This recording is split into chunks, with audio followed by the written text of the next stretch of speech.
Satnam, welcome back to video 2 of the Seasonal Energy Reset series. My name is Ann Lakshmi Narayan from intuitivethrive.com, and I'm sharing seasonal wellness tips, self-care tips to help you optimize your energy and vitality. So building on the video 1 of the digestive fire Agni, the tip number 2, we're focusing on energy in and of itself. And one of the Ayurvedic self-care, very important, it's up there in the 10 that we do, is getting to bed earlier to bed.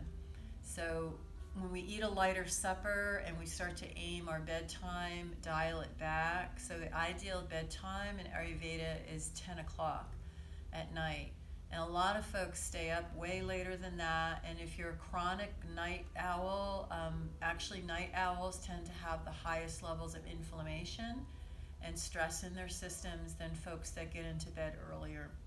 And there's a reason for this, why the 10 o'clock, because between 10 p.m. and 2 in the morning is when your liver is doing a lot of its detoxification processes at that time. So when we miss that sleep time, we are kind of doubling down on losing time for that detoxification. So those toxins that need to be metabolized and moved out get stored in the tissues, and over time can create a multitude of physical challenges.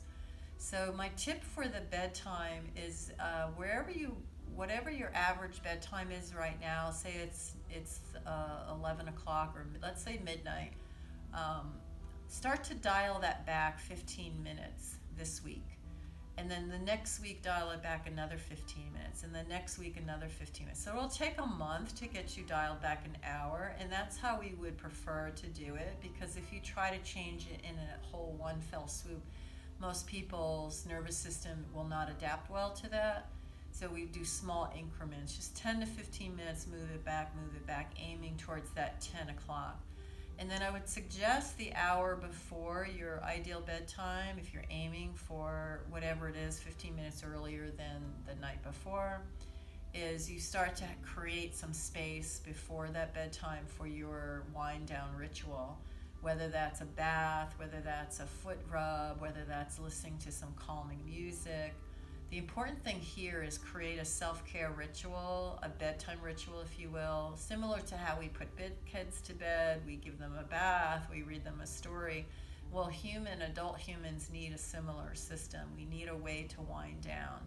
And unlike a lot of modern habits that have created from stressful situations, the common wind down in our culture is watching TV and drinking alcohol, having your glass of wine or having a beer.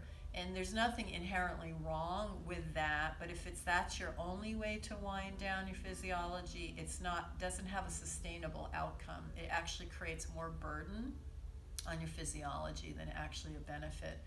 So think about how you could create some space of self-care in the hour before your ideal bedtime, and maybe 1 or 2 things that you would enjoy doing. Reading is a common thing folks like to do, but choose items that are more inspirational rather than like a thriller or a mystery novel, because that can actually excite your nervous system. And the biggest key about winding down your bedtime is to get yourself off screens, off computer screens. The blue light that emits from our devices and the computers actually disturb the level of serotonin and melatonin in the brain. And as our cortisol stays high, as long as I'm on a screen at night, the cortisol is being triggered to keep producing from my adrenals.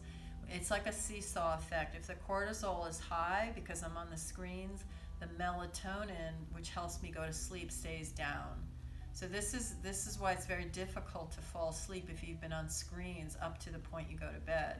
So if you can get off at half an hour to an hour before your bedtime, the cortisol will go down because you're off the screens, and the melatonin will come up. And this is what actually aids our nervous system in preparing for sleep. So that's a key tip, is getting our sleep moving more into a healthier sleep hygiene.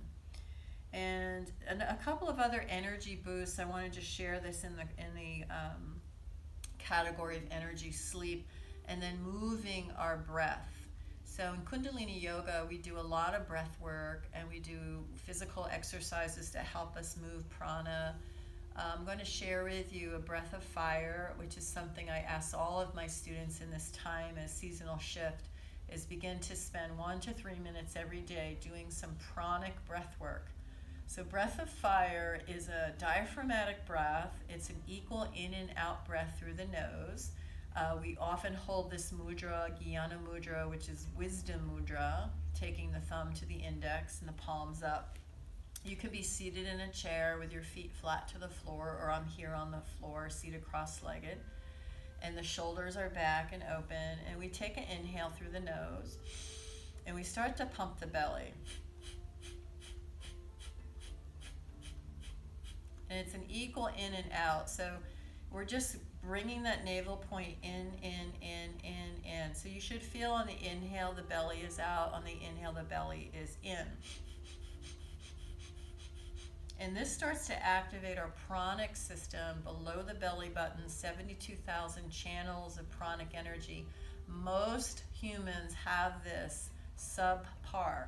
You know, they say the masters have about 10% of their channels activated. So if you're not a yogi master, we're in the 1 to 2% range, if that.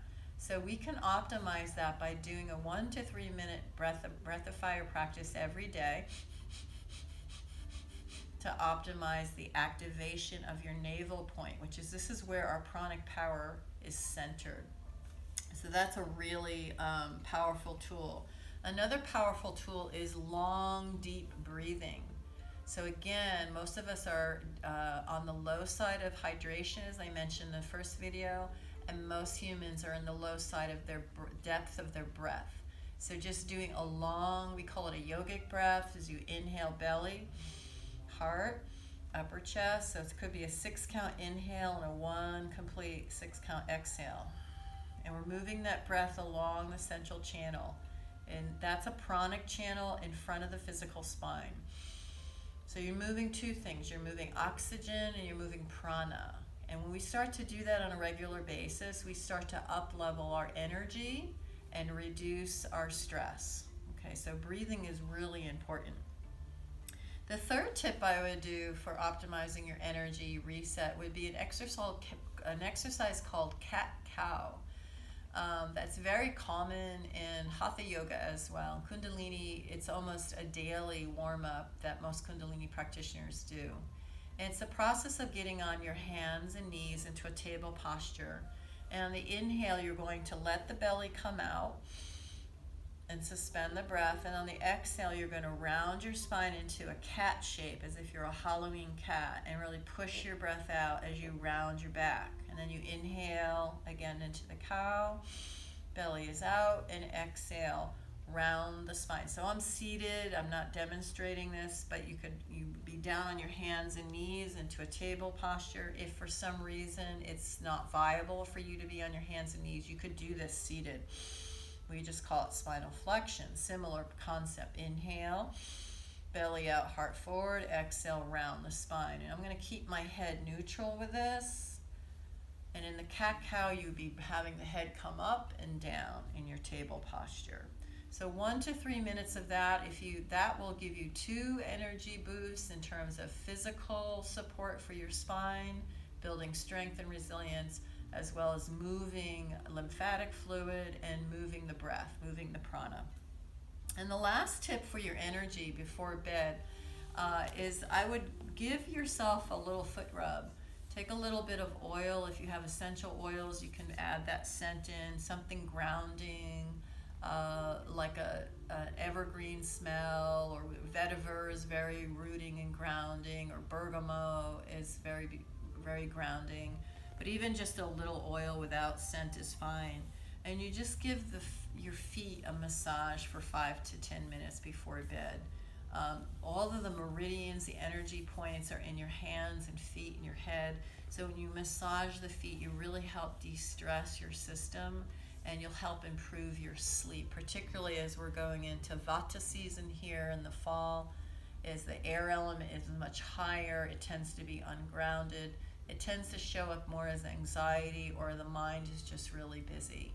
So a little foot rub. So that's the tips for today. Your energy reset, getting your bedtime dialed back, turning your screens off an hour before your desired bedtime, doing a little pranic breath work every day, 1 to 3 minutes, breath of fire. If you're in a heavy menstrual cycle, you would slow deep breathe, or if you're pregnant, you would just do it at a lighter pace. And then the foot rub, I talked about helping to kind of de-stress the nervous system. And the physical exercise of cat-cow and table posture, flexing the spine into cow and cat, as we get movement in the central nervous system, movement in the spinal cord, movement in the prana. So those are my tips for energy reset for this video series. Let me know if you found this video helpful. Please like and share. Any questions or comments, please comment below. And for more information on my Body Temple course, visit intuitivethrive.com.